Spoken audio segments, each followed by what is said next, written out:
sous la présidence de M. Mohamed Ould Abdelaziz, président de la République. Le Conseil a examiné et approuvé 2 projets de loi et il a aussi adopté des projets de décret. Les fonctionnaires victimes des événements de 1989 et 90 ont organisé ce matin un sit-in devant les grilles présidentielles pour demander au président mauritanien Mohamed Ould Abdelaziz de résoudre leurs problèmes. Des affrontements avec la police ont fait une quinzaine de blessés à Kasserine dans le centre-ouest de la Tunisie, alors que d'autres villes ont rejoint le mouvement de protestation.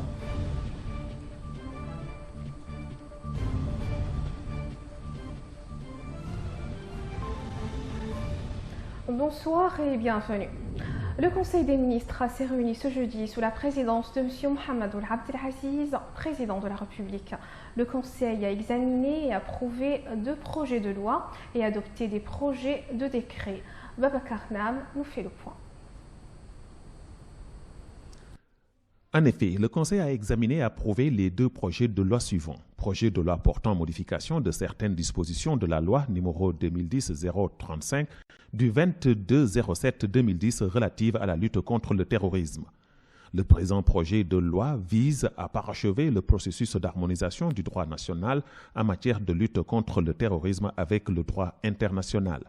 À cet effet, il met en place un dispositif administratif qui autorise les autorités compétentes de geler immédiatement les fonds avoirs financiers et ressources économiques appartenant aux personnes ou entités terroristes figurant sur les listes nationales ou internationales, en conformité avec les principes des droits de l'homme et notamment en permettant la possibilité de recours.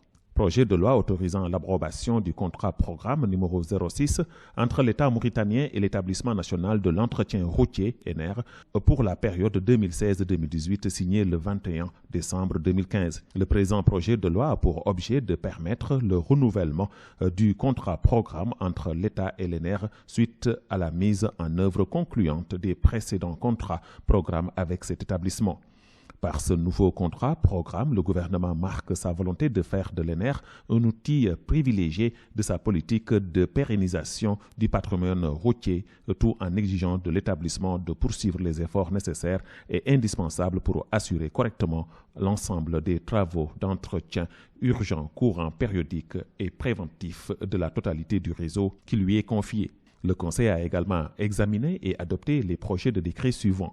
Projet de décret portant modification de certaines dispositions du décret numéro 2006-034 du 10 mai 2006 portant réorganisation et fonctionnement de l'inspection générale de l'administration judiciaire et pénitentiaire. Le présent projet de décret vise à renforcer les moyens humains et l'inspection générale de l'administration judiciaire et pénitentiaire pour lui permettre d'accomplir convenablement ses missions. Projet de décret portant institution du fonds de concours à la lutte contre le trafic des stupéfiants et substances psychotropes. Le présent projet de décret a pour objectif la création d'un fonds de concours destiné à accueillir le produit de la vente des biens saisis dans le cadre des procédures pénales diligentées du chef d'infraction à la législation sur les stupéfiants. Il permet également aux services impliqués dans la lutte contre le trafic des stupéfiants de renforcer leurs actions par le biais d'un soutien financier spécifique. Projet de décret portant création, organisation et fonctionnement de l'Institut supérieur d'anglais. Le présent projet de décret a pour objet la création d'un établissement d'enseignement supérieur spécialisé dans la fonction initiale et continue de l'anglais. Cet institut a pour mission notamment de développer et d'offrir des programmes de formation d'excellence en anglais adaptés aux besoins des administrations publiques, des collectivités locales, les opérateurs économiques et sociaux et de contribuer à l'ouverture de la Mauritanie à l'économie mondiale et à la culture universelle. Projet de décret abrogeant et remplaçant le décret numéro 2014-190 du 11 décembre 2014 fixant les dispositions statutaires applicables au personnel des établissements publics à caractère administratif. Le présent projet de décret a pour objectif de fixer les dispositions applicables au personnel des établissements publics à caractère administratif et d'adapter les modalités de mise à disposition et de détachement aux usages administratifs courants. Projet de décret portant approbation et déclarant d'utilité publique public, le plan de lotissement de la zone dite de l'ancien aéroport de Nouakchott, Moukata de Darnaïm, commune de Darnaïm, wilaya de Nouakchott Nord. Projet de décret portant nomination des membres du conseil d'administration de la Société nationale des aménagements agricoles et des travaux SNAT. Projet de décret modifiant certaines dispositions du décret numéro 2015-0425 du 13 mai 2015 portant création d'une société nationale dénommée Société mauritanienne des produits laitiers. Le présent projet de décret a pour objectif de doter la Société mauritanienne des produits laitiers des moyens institutionnels nécessaires pour lui permettre de contribuer efficacement à la promotion de la filière lait. Un projet de décret abrogeant et remplaçant le décret numéro 2015-057 du 24 mars 2015, abrogeant et remplaçant le décret numéro 2003-027 du 24 mars 2003 portant création du Comité national de lutte contre le VIH-Sida, des comités régionaux de lutte contre le VIH-Sida. Le présent projet de décret intervient pour répondre aux engagements internationaux de notre pays, notamment en matière d'objectifs de développement durable dont l'une des cibles consiste à mettre fin à l'épidémie du sida, de la tuberculose et du paludisme. L'espace réservé au pavillon mauritanien du Festival international du tourisme lancé hier à Madrid a été l'objet d'une nouvelle extension en raison de l'afflux massif qu'il a suscité l'année dernière. C'est du moins ce qu'a déclaré le directeur général du Bureau national du tourisme, M. Mohamed Mahmoud Oulb. C'est à qui a-t-il indiqué couronne les efforts consentis cette année au festival, lesquels s'inscrivent dans le cadre de la stratégie du département visant à faire du tourisme un pilier par excellence et à mieux représenter la Mauritanie en la matière sur la scène internationale. Monsieur Oulb a précisé que la participation de notre pays cette année a fait découvrir la diversité du potentiel touristique de la Mauritanie et sa situation sécuritaire marquée par le calme en dépit de la conjoncture internationale et sous-régionale plutôt instable. Le Festival international de Madrid constitue un rendez-vous annuel des acteurs du secteur touristique, officiels, investisseurs et professionnels. Clôture hier à la Chambre de commerce, d'industrie et de l'agriculture de Nouakchott d'une journée de réflexion, d'échange et de débat organisée par l'Association pour la promotion de la qualité en Mauritanie, le directeur de la normalisation et de la promotion de la qualité au ministère du Commerce, de l'Industrie et du Tourisme a mis en relief le rôle que peut jouer l'association pour appuyer les efforts des pouvoirs publics dans la vulgarisation et l'ancrage d'une culture de qualité au niveau national. Il a rappelé que la Mauritanie a élaboré dans un temps record tous les textes garantissant un système efficace de la qualité, ce qui a permis de déterminer les critères requis en la matière et la formation des acteurs dans le domaine de la qualité, en plus de l'adhésion à plusieurs organisations régionales et internationales opérant dans le domaine de la qualité. De son côté, le président de l'association, M. Saad Ouledj, a rappelé l'objectif principal recherché à travers l'organisation de cette journée qui vise à la sensibilisation du public sur l'importance des questions relatives à la qualité. Fin hier en Guinée-Conakry de la cavale de Salek Ould-Cheikh, le prisonnier condamné à mort pour activité terroriste qui s'était évadé de la prison civile de Nouakchott le 31 décembre 2015. Ould-Cheikh aurait été arrêté à la frontière entre la Guinée-Bissau et Guinée-Conakry en compagnie d'un certain Mohamed Danoul Sambe, un ressortissant mauritanien qui l'aurait aidé à s'évader. L'arrestation de Ould-Cheikh témoigne de l'avis de nombreux experts du niveau élevé de vigilance et de professionnalisme des services de renseignement et de sécurité de la Mauritanie.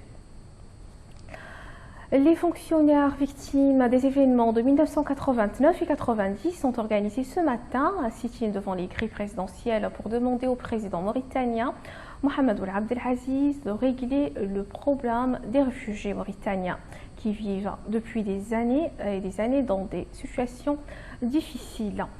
Écoutons le président du regroupement des victimes de 1989, Cher Souleymane Lo, qui s'exprimait aujourd'hui. Nous sommes venus ici pour nous faire entendre et chercher à rencontrer plusieurs fois le président de la République pour lui notifier les manquements graves qui concernent le règlement des travailleurs, des victimes des événements 89-91. Parmi ces manquements, nous nous affrontons à trois. Nous réclamons donc l'exécution de la lettre circulaire 019 du 12/12/2013 pour la régularisation des travailleurs des établissements publics. Bon, pour ça, nous avons deux sociétés qui deviennent récalcitrantes. La Mauritanie qui refuse catégoriquement d'indemniser ces travailleurs. Et nous avons aussi le cas de la Sonader qui déclare ne pas avoir les moyens de le régulariser. Et nous n'avons pas de répondants. C'est la raison pour laquelle nous sommes ici devant la présidence. La deuxième revendication, il y a aussi la Banque centrale qui est là à côté. La Banque centrale a réglé le problème de ces travailleurs, mais il a imposé ces travailleurs un départ volontaire. Parmi ces travailleurs, il y a une dame qui a l'âge encore, qui n'a pas l'âge de la retraite, qui a pris son indemnisation et qui refuse de prendre d'aller en retraite anticipée. Donc c'est son droit le plus absolu. Jusqu'à présent, on traîne pour régler son cas. Dernier cas, nous avons aussi la reconstruction de carrière, qui est la base essentielle du règlement de ce problème. Parce que comment vous pouvez vous entendre qu'un travailleur qui a travaillé durant les années jusqu'à 89 avec ses collègues, aujourd'hui, on lui fait la situation de 89 et on le paye à partir de la situation de 89. Et la base de sa pension est calculée de retraite sur la base de 89. C'est inadmissible. Et nous ne connaissons pas si nous sommes des citoyens mauritaniens ou pas. Le président de la République, ça fait plus de 2 ans, 3 ans que nous faisons des sittings. Nous n'avons pas de répondants. Et nous tenons aussi à ces indemnisations aussi qui sont pour tout le monde, parce qu'il y a une discrimination. Le Fonds arabe pour le développement économique et social FADES a accordé à la Mauritanie ce jeudi un financement de l'ordre de plus de 37 milliards d'ouguiyas pour le financement du projet parc éolien au niveau de la zone de Boule-Noire d'une capacité de 100 MW. Paraphé ce jeudi par le ministre des Affaires économiques et du Développement, M. Sid Ahmed Ould Khaïs, et une mission du FADES. Le prêt vise à profiter des bonnes caractéristiques de la zone de Boule-Noire en termes de vitesse et de stabilité et de leur direction en vue de générer l'énergie électrique propre et à faible coût.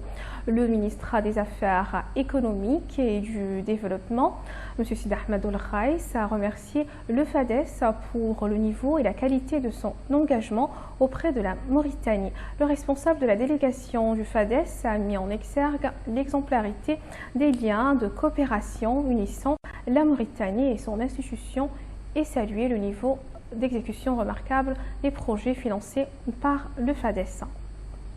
Des jeunes activistes ont organisé mercredi au Carrefour Madrid à Nouakchott une manifestation pour protester contre les prix élevés des hydrocarbures en Mauritanie. Les manifestants ont demandé aux autorités mauritaniennes de diminuer les prix des hydrocarbures, à l'image de plusieurs pays encouragés pour cela par la baisse substantielle du pétrole sur les marchés internationaux. Pour faire pression sur les autorités, les manifestants proposent le boycott de l'achat des hydrocarbures dont les prix anormalement élevés influent largement sur ceux des produits de première nécessité.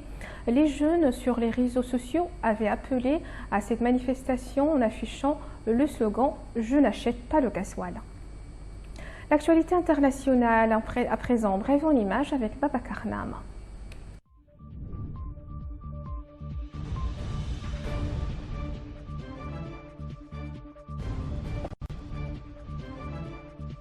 Des affrontements avec la police ont fait une cinquantaine de blessés à Kasserine, dans le centre-ouest de la Tunisie. La confrontation a repris dans le centre-ville alors que d'autres villes ont rejoint le mouvement de protestation. La mort par immolation de Mohamed Bouzizi, un vendeur ambulant de Sidi Bouzid, marquait le début de la révolution du Jansmeh et du printemps arabe. 5 ans plus tard, cette région déshéritée du centre-ouest de la Tunisie rurale, pauvre et minée par le chômage, est devenue le théâtre de la contestation. À Kasserine, des centaines de personnes se sont rassemblées à nouveau mercredi matin devant le siège du gouvernorat pour réclamer des solutions au chômage avant de se rendre en centre-ville.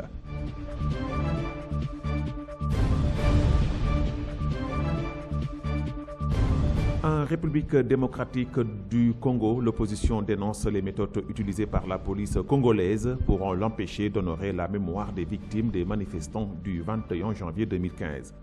Plusieurs conférences débats ainsi que des messes du souvenir étaient en effet prévues à cette occasion.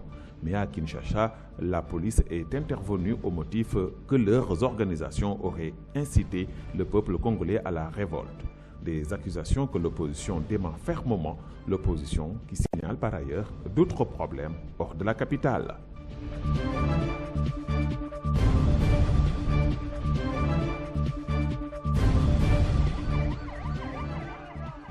Les talibans ont mené une attaque mercredi dans le nord-ouest du Pakistan, dans les zones tribales à proximité de la frontière afghane.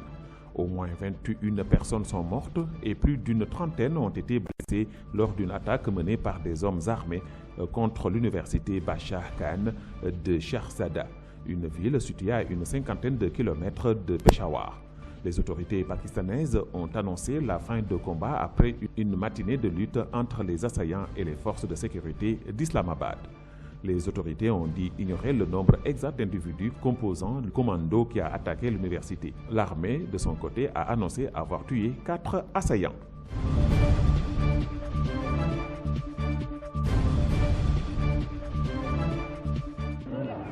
Dans l'est de l'Afghanistan, au moins 14 personnes ont trouvé la mort dans un attentat suicide commis lors d'une jirga, une assemblée de responsables tribaux, chez un élu local à Jalalabad. Les talibans démentent être derrière cette attaque, tandis que le groupe État islamique n'a pas communiqué sur cette action. Contacté par l'AFP, le porte-parole des talibans a assuré que ces éléments n'étaient pas derrière cette attaque qui survient à la veille d'une nouvelle réunion à Kaboul destinée à relancer les pourparlers de paix entre les talibans et le gouvernement afghan, suspendu depuis l'été dernier.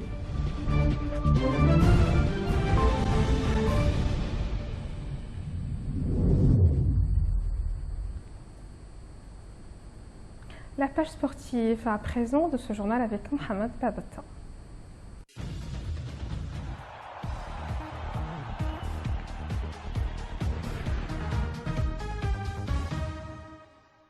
Entre Neymar et l'Atlético Bilbao, c'est une histoire qui ne se passe pas toujours très bien. Les Basques ne sont en effet pas très fans des fantaisies du Brésilien. Souvent en réussite contre eux, alors sans Messi ni Suarez pour le quart de finale aller, Ney sera évidemment très attendu mercredi à San Mamés. 4 matchs, 5 buts particulièrement habiles face à l'Atlético Bilbao, Neymar se régale quasiment à chaque fois face à la défense des Lions. Des prestations remarquables et remarquées pour le Brésilien qui ne leur a pas laissé que des bons souvenirs. Son aisance face au but et ses gestes techniques ayant parfois été pris pour de la provocation. Et pour la petite histoire, Neymar n'était pas de la partie lors de la Supercoupe d'Espagne et la fameuse déroute du Barça.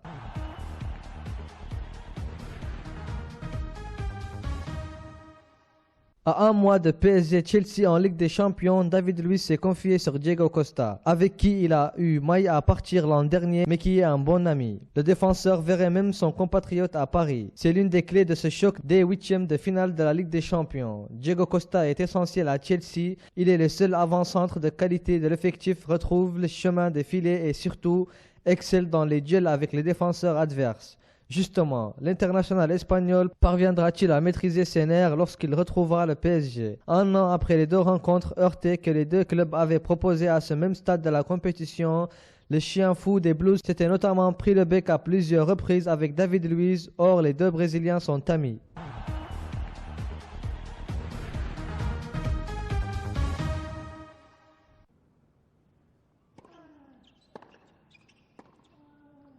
L'Open d'Australie est déjà terminé pour Rafael Nadal, battu en 5 manches par son compatriote Fernando Verdasco, 7-6, 4-6, 3-6, 7-6, 6-2, qui prend ainsi sa revanche de leur demi-finale de légende en 2009. C'est la deuxième fois seulement que Nadal s'incline au premier tour d'un tournoi du Grand Chelem.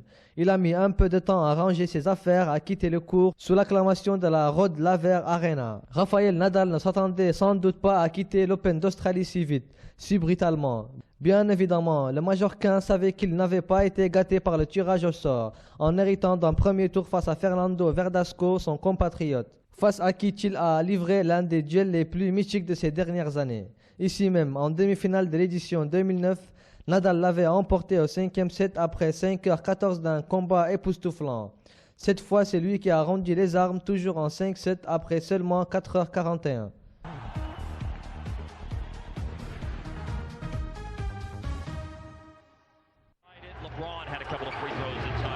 Forcément marqué par la correction 98-132 reçue par ses troupes face aux champions en titre, LeBron James dressait un constat à l'issue de la rencontre. Un an après avoir échoué sur la dernière marche par son grand retour à Cleveland, LeBron James pourrait bien enchaîner une 6e apparition consécutive en finale NBA. Car si la conférence apparaît de plus en plus dense au point de sembler plus forte que la conférence Ouest, les Cavaliers semblent avoir de la marche sur ses principaux concurrents. Que ce soit Toronto, Atlanta ou Chicago, même pour ce qui est d'offrir un premier titre à la franchise de l'Ohio. La tâche s'annonce particulièrement ardue pour le double champion NBA avec le Heat, la faute aux 2 cadors de la conférence Ouest, San Antonio et Golden State.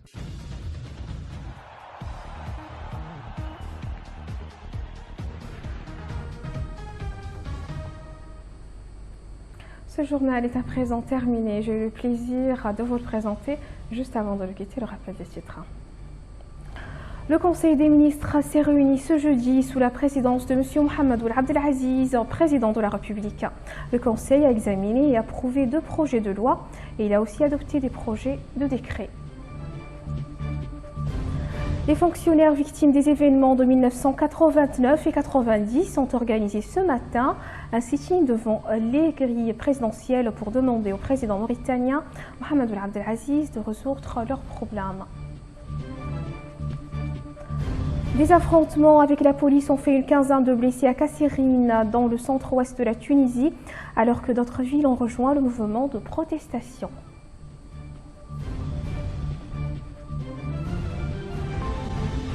Merci mesdames et messieurs de votre aimable attention. Un grand merci à Baba Karnam, Mouraj Diallo, Ali Cher Djeng, ainsi qu'à toute l'équipe technique et rédactionnelle. Restez au programme de l'Antenne.